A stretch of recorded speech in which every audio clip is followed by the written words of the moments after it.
start investing early. Time is like the biggest multiple to compound your wealth. I didn't start till I was probably 35 years old, which is, I hate to even admit that, right? But starting early on is so crucial. Like I've met a 24-year-old guy the other day who has 550 units and he owns them almost all himself. I'm like, that is insane. I wasn't mature back then. That's all it was. But just start early. This is my time. Hi, I'm Kyle Stevenson, and you're listening to the Assets and Orthopedics podcast. In this forum, we hope to educate medical students, residents, physicians, and other high-income professionals on the power of investing, especially in real estate assets and syndications. We want to help providers gain financial intelligence with the hope of earning financial freedom.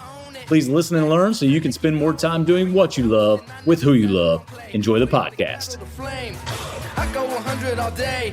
Hello and welcome to the Assets and Orthopedics podcast. This is your host, Kyle Stevenson.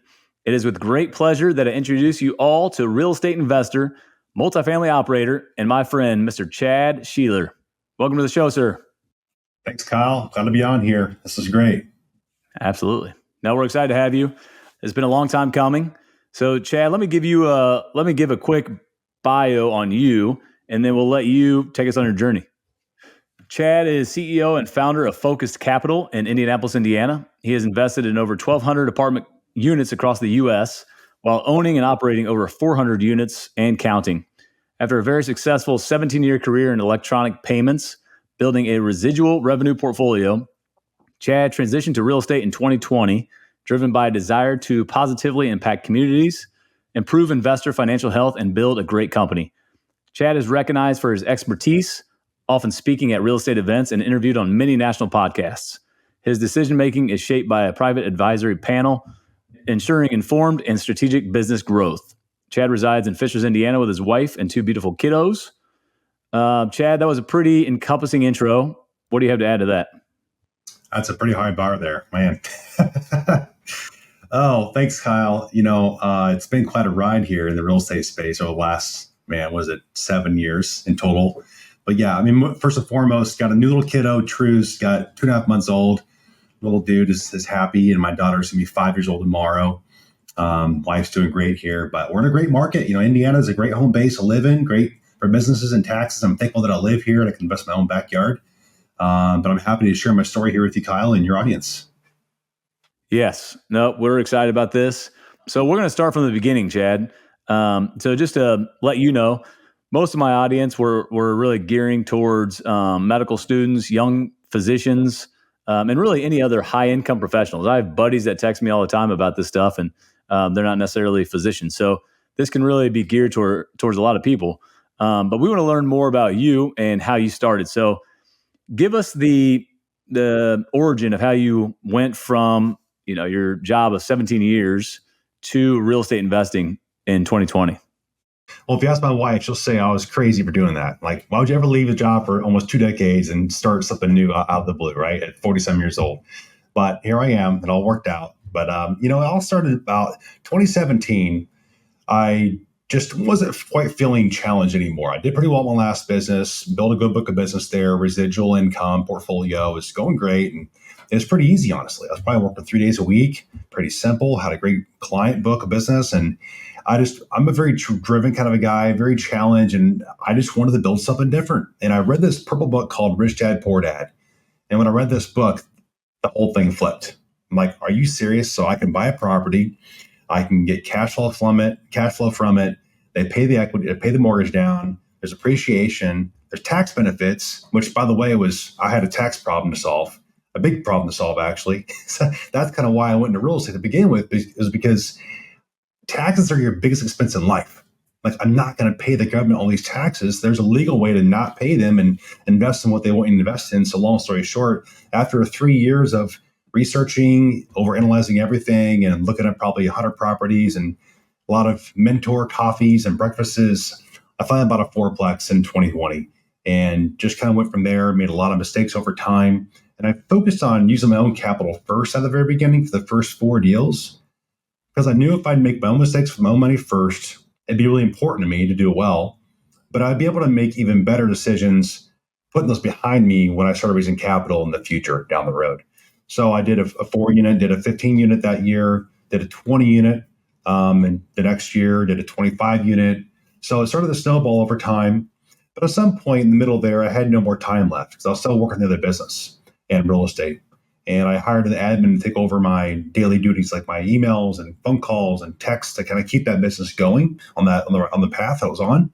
And that allowed me to get more of my time back to put into real estate, because my end goal was really to build a real estate business, to do it full time eventually. Didn't start that way. Started as a hobby, honestly. And actually, going back a step further, my first investment in the real estate actually was a limited partner into 2 developments with a buddy of mine. And that actually gave me a kind of a backdoor look into how the whole thing worked, what the benefits were, without kind of taking on a lot of the risk on. So here we are, end of 2022. I'm doing my first syndication on a 67 unit property with a couple partners, a couple co-GPs, and didn't go to plan, which kind of forced me to learn how to raise capital and to build Focus Capital. That's when Focus Capital was born. Did a couple deals last year, did a development deal with Fishers. We just closed on one about 2 months ago, 120 unit deal. But in total, we've done 9 deals so far, 9 projects. We've exited 3 successfully at great returns. Mostly value add apartment complexes. And yeah, it's been fun. That's great. Good for you, man. It's pretty cool to see how you did that, because a lot of people, question analysis paralysis, right? That's a big thing that occurs in, a lot of fields, but I think in real estate investing, you could read the purple book, Rich Dad, Poor Dad. You could read all the books. A lot of people are like, all right, what's my first step? And it's kind of cool that you were a limited partner, which is neat. So that's a good way to start for people. And then doing a 4plex, I think that's, genius, and just continuing to build this, like the stack method, right? Continue to stack. Now you went bigger. You went bigger and faster than most. A lot of people are doing, including myself, single family, duplex, quadplex, and then go bigger from there. So, you did it much faster. Very impressive. I started looking at properties that were single family homes and duplexes and triplexes, and I couldn't get them all to meet the 2% rule. So back then it was a 2% rule, right? You had to have your income of the property be 2% of what the home value was or price was. And I'm like, all right, well, I'll just go one step higher, do a 4 unit for the first one. But I learned that doing bigger properties over time does get a little bit easier. They're easier to manage. Yeah, because then at that point, you're not managing yourself. You're managing the manager, but you're not doing the day-to-day stuff. Yeah. The other aspect that you brought up that I think is very important, because again, we talked about how there's a lot of physicians that listen to this and people that may just be limited partners. And I think the one thing that you touched on is that you've exited 3 deals. Basically, a third of your portfolio you've already exited. So that's really important, because if you want to trust somebody, you got to find somebody, an operator that's done, everything from the start to finish. Right? Would you agree with that? Yep, 100%. There's a lot of work that goes into not only finding the deal, but getting it closed and then operating it. But the true test of really how an operator does is going start to finish, like complete, start the deal, end the deal, do the business plan, and then what were the overall returns over the whole period. And not just one deal, but at least a handful of deals, at least a few deals, right? And that way you can see their track record, like how they actually done on the exited deals. Now that won't always predict the future results, but it gives you a good indication that they know what they're doing. They've done deals before, and they've made mistakes in the past. They've learned from those, and they can do good deals in the future. Yep, and we'll get into that a little bit later too, because I want to talk about potential or mistakes that maybe you've made or things you've seen, and what to do about it. Because it's in medicine as physicians, we're constantly learning. And I talked to not to get on a tangent, but semi-retired anesthesiologist was working with me this morning in the OR, and I said he made the comment that he's still learning, still figuring things out as he goes, right? Like you got to be constantly learning. And he made the comment that he'll still see things that are new that he hasn't seen in practice in a long time, right? So, I would compare that to real estate investing. I'm sure you guys see stuff. You've learned from a lot of things, but there's still stuff that will come up, There's always something, man. This morning I got a picture from one of our asset manager. He sent me a picture of raccoons in an attic at one of our rental properties. Like, are you serious? So we got to get an exterminator out there or a pest control person to get them out of the attic and seal it up. It's always something new, man, the life of management. Exactly. Well, we'll keep getting into the deals that you're doing, but just to keep that conversation going. So, a recent Wall Street Journal article, probably in the last 6 months, stated that more than $2.2 trillion in debt is maturing before 2028, and much of that will have to be refinanced at higher rates. So, in saying that, what are your thoughts on that? What investments do you love today in this current market, and where do you see this going in the next few years? Great question. I think it presents a lot of opportunity for buyers in the next couple of years. The facts are there's a lot of operators that acquire properties in the last 3 to 4 years, and they place variable rate debt on that. And when the interest rates rose so high, their debt service has doubled. And along with that, a lot of property values have came down about 20% over the last couple of years. So they're forced to do a couple of things. One, you could sell, or two, they do a cash in refinance, which they don't do a capital call if they don't have to. And it's presents a really hard problem because they're trying to basically right size a loan. They're trying to take up a loan and put more fixed rate debt on that to stop the bleed of the cash flow. So I think that there's opportunity coming up. And we've already seen it today. We're already seeing properties that sellers have to let go early at a discount. In fact, I saw one last week that we're looking at right now to where the seller is willing to sell it right now for the same price they paid for it 3 years ago with no upside at all. So really the investors are going to just come out even. That's it. No gain at all. And that's actually a good story. Some stories are to where they have to sell at a loss to save face with their investors and with the lenders. So opportunity is here. It's coming up. I think that it's a good lesson to learn for some people. For me, I've always been risk averse, and we've only done fixed rate debt for all of our deals. And, that's pretty conservative. I think that variable rate debt does have a place. It's a tool to use in certain circumstances, but you've got to put things in place like a rate cap so you can limit the exposure you have on the interest rate risk. And my mentality right now is if I can limit that risk off the table, take it off the table as far as, just rates going up and fix that one level of risk, I can sleep at night and our investors will have here. Yeah, I mean, part of this is capital preservation too. As much as everybody wants to make money, of course, but you want to preserve that capital. And a lot of people that have a ton of money would rather just put it somewhere safe. That's like a term I've heard called asymmetrical bets. You take a bet on something or you invest in something that the upside potential is so far greater than what the downside risk is. And obviously you want to find ways to mitigate your downside risk. But if you've got that outsized kind of return potential, that could be a really great deal. Yeah. Yep. Definitely. And, people will talk about there's a lot of risk in real estate investing. There's risk in any kind of investing. There's risk in the stock market. There's risk in cryptocurrency. I would argue that real estate has the least amount of risk only because it's a tangible, hard asset. And typically when you do the underwriting, you know the outcome before it's there, right? You can essentially predict it all. Obviously, there's market cycles and things like that, but for the most part, with your underwriting. Yeah, I guess I'm kind of biased because I'm in this space, but yeah, I do feel like it is one of the best risk-adjusted returns out there for an investment profile for alternative investments for sure.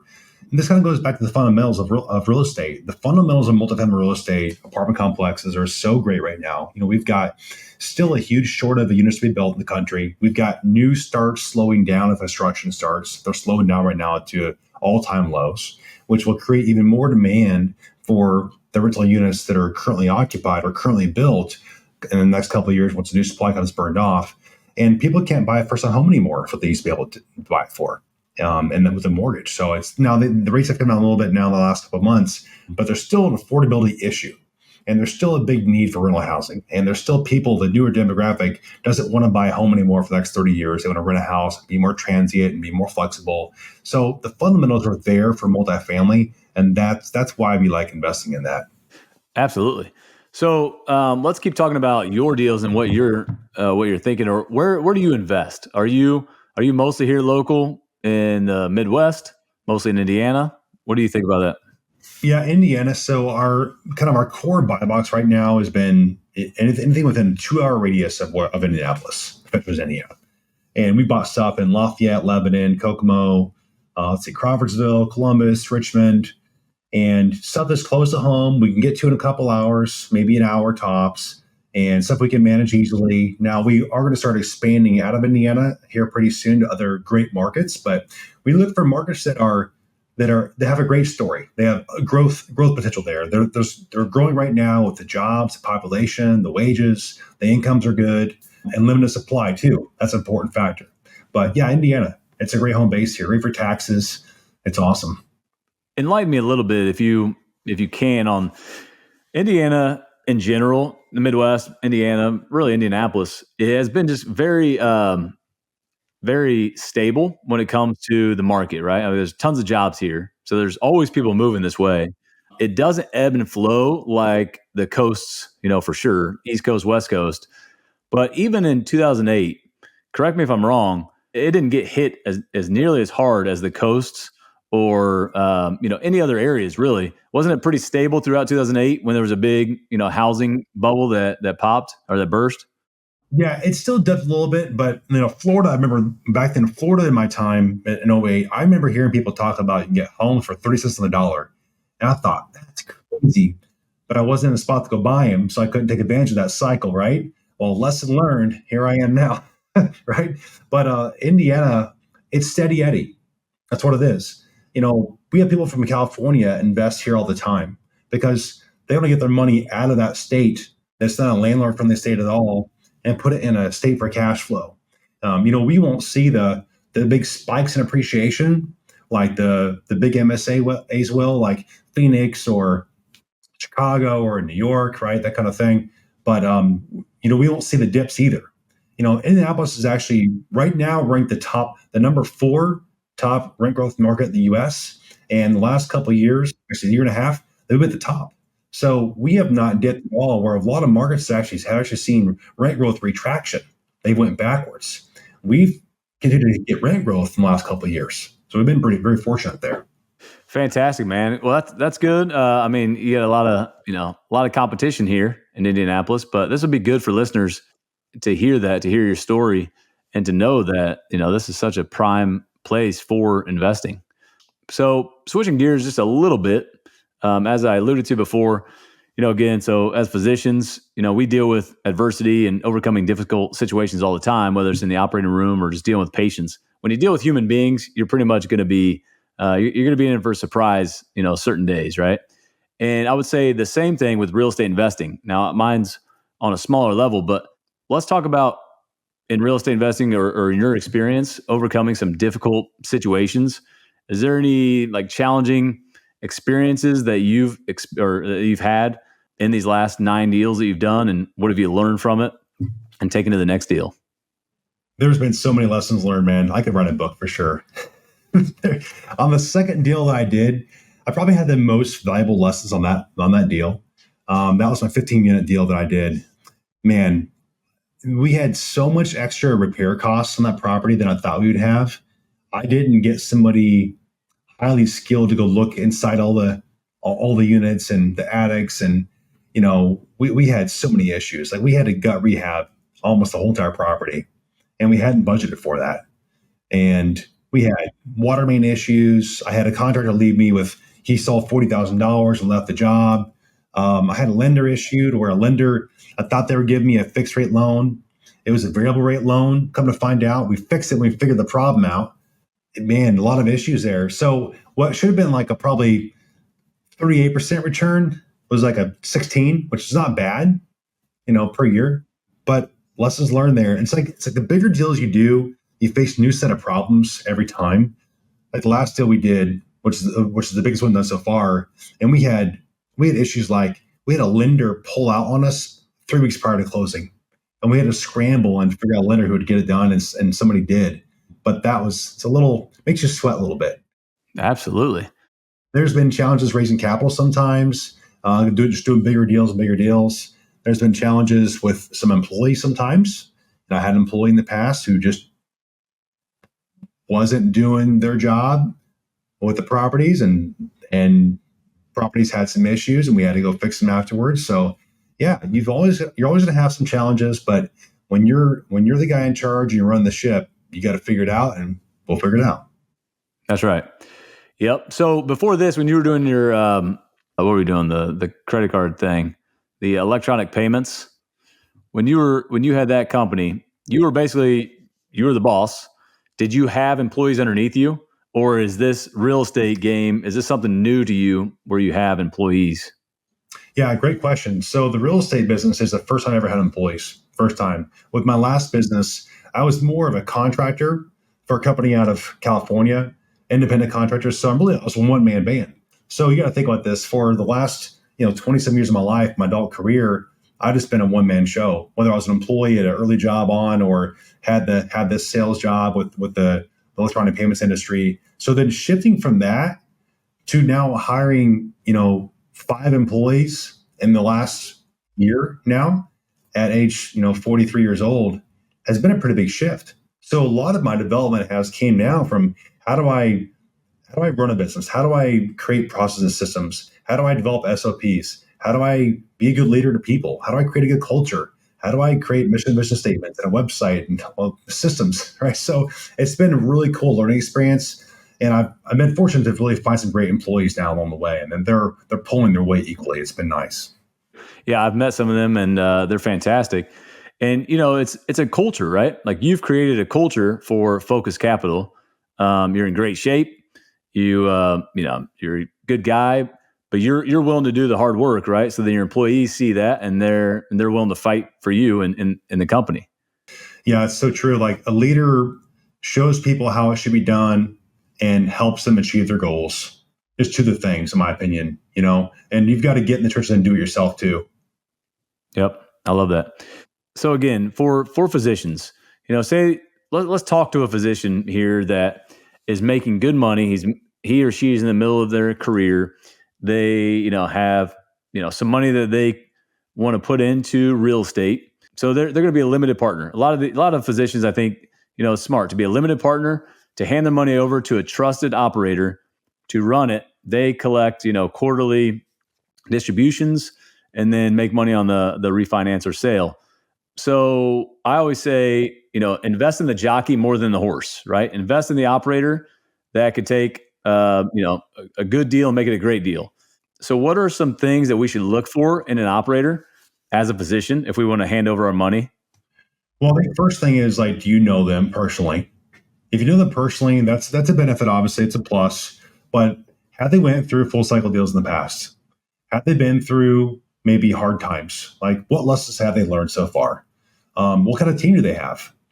Because you kind of alluded to it, Kyle, but you could take a great property and put a bad operator on it, and it's not a great property anymore. It's a bad property. It turns bad. Like you have to the operations and asset management is where all the wealth is built, and execution of the business plan. That's where all the wealth is built. And you can take a great property and a great manager, and it'll be a great property. But I think the operations is so important for people to focus on and not focus so much on the pro forma of the numbers because those can be adjusted with a lot of different levers, as you probably know. The operator is more important for all this stuff. I think it's important too to see like what's the reporting like? Like how often do they communicate with their investors? How transparent are they? When things have went wrong in the past, how do they communicate that to the investors? How do they relay that to them? Because things will go wrong. It's investing, it's real estate, it's people, like you mentioned. You're dealing with people and tenants and employees. But having a great operator is very, very important. Yep. And then in your mind, what do you think are some red flags that we should watch out for when it comes to either an operator or a deal, especially with a novice investor? What are some red flags you should watch out for and say, absolutely do not invest with that person or absolutely do not invest in that deal? Yeah, I think one red flag would be, and this is going to take some digging on the investors' end, is to kind of understand at a high level on what some assumptions are that people assume when they're going to analyze a deal, like maybe a rent growth factor or a vacancy factor or an expense ratio on the property. But looking at the assumptions that they're going to put on their analysis is really important, right? To see how aggressive they are. If they're factoring in a 10% rent growth in year one, that's not very likely at all. That's not going to happen. You've got to be conservative. And, what I personally do is we build about 5 different layers of conservativeness on a deal. That way we have some runway to actually beat the business plan and outperform. When we put out a deal and when other groups put out a deal as well, when they publish an IRR or a rate of return, that should be a base case scenario. There should be runway to actually hit a much higher number on there. I think it's important too to kind of know at least maybe a referral from that sponsor, somebody else that can talk to who has done business with them already, another investor. I guess all the time, I'm very happy to give away a referral to somebody else to get a recommendation on how we're doing. Maybe get an example of the reporting. But if a sponsor is not, if they're being really aggressive with their assumptions, if they don't have a very good team in place, if they're a one-man band or just one guy part of another group somewhere else, you've got to kind of look at that a little more carefully and do your own research on the deal when you want to invest in one. And as you get to know that sponsor, you'll get a feel for what kind of deals they do. So you won't have to do a lot of deep work on the maybe third and fourth deal with them, but the initial one, do some digging. Like make sure you understand for yourself what you're going to go invest in. So what if it's a local person that wants to invest with you? Say you're going, walking the building and checking out the units, things like that. Would they be able to hang out with you, when you're doing something like that at any point? No, we've done investor trips all the time, man. People come on a tour with us. I've done probably 5 in the last year. They come on site, we walk up through the units, and that way they can actually see it, touch it, feel it. They can hear about the business plans. We're going through the units in the clubhouse. They can hear about the amenity upgrades we're going to do the property. They can meet the manager on site. They can see the market. They can drive around to other neighboring areas and look at the comps. I think it's great.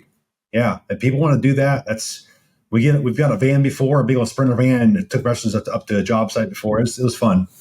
Yep. I love that. I would tell you that, one deal that I've done that has failed, it was a limited partner deal. It failed because I didn't do my own due diligence, right? I knew the operator. I knew one of the operators, and I really knew him, not personally, as more of an acquaintance, but I didn't go check out the property. I didn't go see what it was. I didn't, touch it, see it, feel it. It ended up being kind of a bogus deal, and he got burned too. But once I did that, I was like, all right, from here on out, any limited partner deal, any deal I do and I'm involved in whatsoever, I am seeing that property before I invest in it. Yeah, I mean, what's a couple hours of your time and your gas to go drive that property to go just look at it to make sure you have a good feeling on the area. Think about your last question, Kyle. I think another really good metric to kind of see if it's a great deal or not is looking to see how much skin in the game the operator has on that deal personally. How much cash are they personally investing in that deal? That'll tell you something. I see a lot of guys that put zero money in on a deal and they pull this big fee up front to pay themselves. Well, they just got paid and they had no skin in the game. That's not how this works. I think as an operator, you should have money in every deal you do because you believe in it. Yep. I love that, man. That's great. Good for you. Because you're right. Not a lot of operators, will do that, or not all, I should say.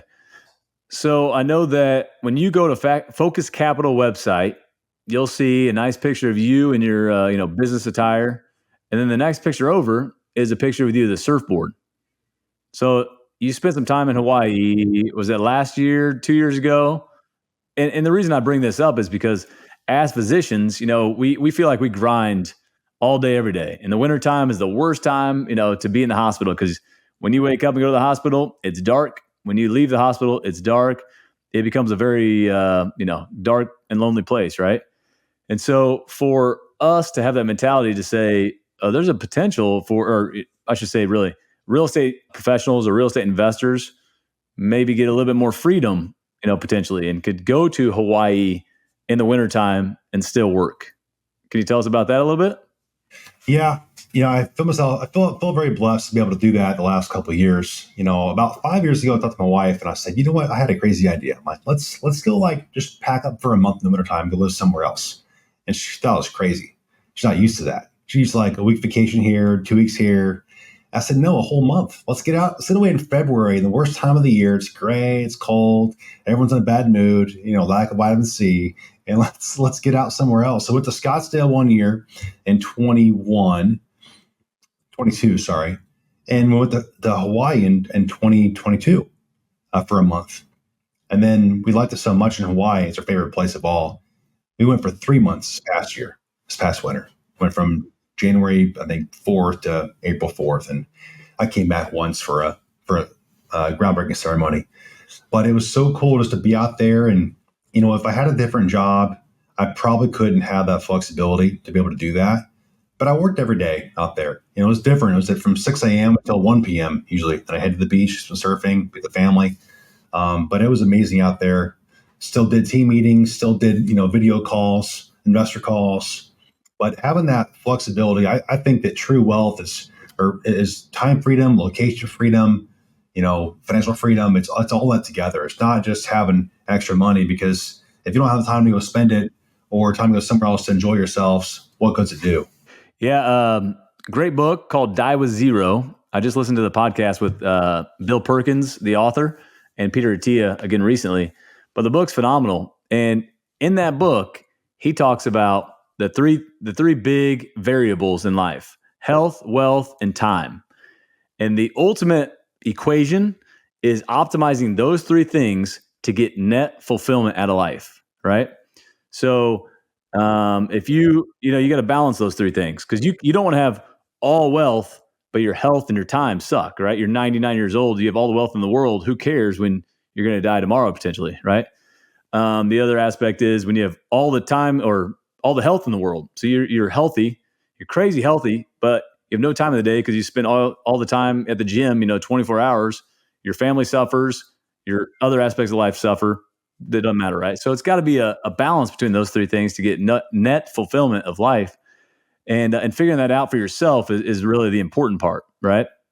But I would tell you that most people overwork themselves, kind of getting that rat race, right? The hamster wheel. You pull the cheese out, but you're still running in the hamster wheel. That's most people, I think.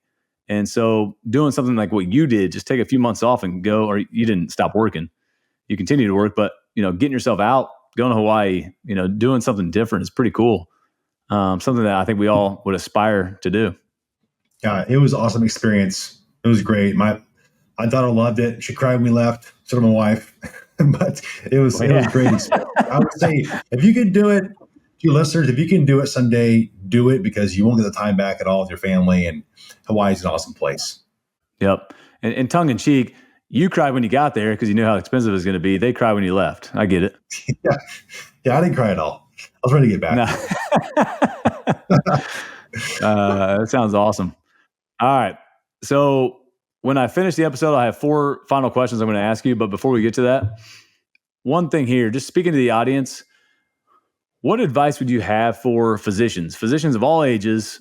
They want to get started in real estate investing or real estate themselves. They want to know where to go, what to read, what to look for. Like, what's some advice that you could give them to get started on their journey? The first piece of advice I would say is you can do this actively on your own or passively, right? I meet people all the time that are high income earners and they make great money at their jobs and they've got hobbies and a family and there's no more time. And they think that buying a property themselves is going to be the best way to go about it. But really get your time back by doing it passively. Passively, honestly, probably is the best route to go because you have very little risk in the deal. You're not going to make as many mistakes as you would on your own. You have someone else who's an operator who's making or made them in the past, and you get your time back. You can go enjoy your hobbies, your family, and your job, which is your number one wealth building tool. So I'd say find an operator you trust. Find somebody that's done it before, that has a great team, that is fully invested, that has skin in the game in these deals. And you can start small with them, but do the passive route because you'll have some great tax benefits with real estate and the cash flow alone. You'll see it'll be a nice way to diversify your portfolio. Yeah, I love that. Exactly. Diversify your portfolio. You can still do, stocks and bonds like most people do, but having this to, a typical deal is what, 5-year hold? Yeah, 3 to 5. 3 to 5. So, kind of cool if you can have 1.8x your money in 3 to 5 years, or even 2 times your money in 3 to 5 years, as opposed to the stock market where it's usually a long-term play. That's kind of a fun thing. And then you take that money, you take what you snowball it. Your capital comes back to you. Yeah, you snowball it. There you go. You move it to the next one, move it to the next deal, just plant a bunch of seeds. And then those just continue to blossom. And, then you can enjoy Hawaii for 3 months. Dude, I tell you, it snowballed so fast. it takes a couple deals, right? It takes a few deals here to get it going. But man, when these deals start like selling off, like I've got some investors now we're now on my first syndicated deal that we're selling right now, and they're getting excited. They're like, wow, this thing really works. And they're gonna start rolling the next deal. And before long, you got 3 or 4 deals selling per year, and it's gonna accumulate so quickly. I saw a great stat a while back, and it said that maybe it's all the millionaires or billionaires, whatever it was. They said they have 40% of their money in private equity. So alternative investments or private credit, right? That is a tool that the ultra wealthy use. They know that because it is a higher rate of return, and the downside is lower than the upside. But hope that helps. Oh yeah, no, it does absolutely. Oh, I was going to ask you too. You said something about about to sell or exit one of the deals. Is now an okay time to exit deals, or is the market prime for that, or it just depends on the deal? It depends on the deal. That's a great question. Actually, I'm glad you brought that up. That wasn't brought ahead of time. So I think that right now, if you speak broadly, it's the best time to buy, not to sell. Just broadly speaking. Now, there's a time when you exit, when you finish the business plan on the property and you went through the renovation process, you've grown the rents, you increased the value of the property, and you are at a point in the market, maybe that actual market to where maybe you've reached your ceiling in price per door, or maybe you can get out at year 3 and get this higher rate of return for the investors than waiting for year 5 and exit early and go to something better or a better asset. That'd be one reason to sell in this market right now. And there are buyers that are very hungry. There's very few transactions happening right now. So to some extent, you'll be one of few and not one of many deals in the market. There's a buyer pool that's trying to find deals and make deals happen. So I feel like there's more appetite for deals that are on the market right now. Another reason to sell would be if you've got a big problem property that's just been a giant pain in the butt for the last couple of years, a lot of issues. That can be a reason to like, okay, let's unload it early. Let's get a better asset. As long as you've got a better rate of return for the investors. My mentality is if we finish our 5-year business plan in year 3, and I can deliver them a higher rate of return in year 3 than year 5 overall, I'm going to do it. It's all about velocity of capital. Capital creation, wealth creation, wealth preservation. If you can snowball that quicker, and instead of doing a 5-year deal tied up, you do a 3-year, then a 3-year, or a 3-year and a 5-year, you're 2 years ahead on the business plan, right? You can reach your net worth goals much quicker that way. I love that. And you're talking about these deals saying my investors, you're putting your investors first, when it comes to all this, and it's evident in the way you speak about it. Yeah, their capital is so important to me. Like that's the way I make the decisions is primarily around their capital, keeping it safe and growing it. I consider myself a fiduciary to that extent, and because I know firsthand, like, okay, my name's on the line. If something goes wrong, I guarantee all these loans. I lose my house, everything else, right? So it's a bit very important to me, but also like the growth of my company is so important on these investors being treated fairly, being treated right. And if they see great results, that's how our company will grow. Absolutely, man. That's awesome. Yeah, you put a heck of a team together, and you're doing some big things. So Thanks, Kyle. let's finish up with 4 final questions. In closing, I like to finish by asking my guests 4 final questions, fairly quick. So what book are you reading right now? Right now, I'm actually finishing High Road Leadership by John Maxwell, Marvin went to. Also, I'm reading Buy Back Your Time for the Second Time Now by Dan Martell. It's a great book. It's a great book. Oh, yeah. Yeah. Yeah, I have not started the High Road Leadership yet because I just finished Comfort Crisis, but I will next on my nightstand.